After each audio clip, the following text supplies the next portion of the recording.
ઝાલોદમાં રાજકીય ઉથલપાથલ, ભાજપ અને આપના પંચાયત સભ્યો કોંગ્રેસમાં જોડાયા. દાહોદ જિલ્લાના ઝાલોદ વિધાનસભા મતવિસ્તારમાં આગામી સ્થાનિક સ્વરાજ્યની ચૂંટણીઓ પૂર્વ શાસક ભારતીય જનતા પાર્ટી અને આમ આદમી પાર્ટીમાં મોટું ગાબડું પડ્યું છે. ભાજપના 2 વર્તમાન પંચાયત સભ્યોને એક કાર્યકર્તાએ પોતાના પક્ષનો ત્યાગ કરી સત્તાવાર રીતે કોંગ્રેસ પક્ષમાં પ્રવેશ કર્યો છે. ચૂંટણી પહેલા સર્જાયેલા ઘટનાક્રમથી ઝાલોદના સ્થાનિક રાજકારણમાં નવો વળાંક આવ્યો છે અને શાસક પક્ષની મુશ્કેલીઓમાં વધારો થયો છે. પ્રાપ્ત માહિતી અનુસાર ભાજપના ઝાલોદ તાલુકા પંચાયતના સભ્ય વિનોદભાઈ સંગાડા અને જિલ્લા પંચાયતના સભ્ય મુકેશભાઈ બાબુર તેમના આશરે 200 જેટલા સમર્થકો સાથે કોંગ્રેસમાં ભળ્યા છે. તેમની સાથોસાથ આમ આદમી પાર્ટીના એક સક્રિય કાર્યકર્તાએ પણ કોંગ્રેસ પક્ષની વિચારધારા સ્વીકારી છે. ગ્રામીણ સ્તરે મજબૂત લોકસંપર્ક ધરાવતા આ ચૂંટાયેલા પ્રતિનિધિઓનું પક્ષપલટું કરવું એ શાસક પક્ષ માટે સંગઠનાત્મક સ્તરે એક મોટો ફટકો સાબિત થઈ શકે છે.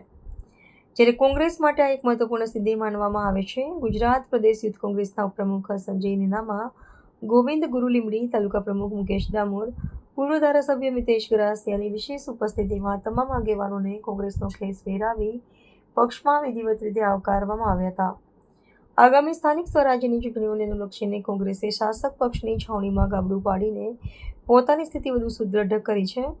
આ રાજકીય આગમન એ વાતનો સ્પષ્ટ સંકેત આપે છે કે ઝાલોદ પંથકના આગામી ચૂંટણી સમીકરણોમાં વ્યાપક બદલાવ જોવા મળી શકે છે.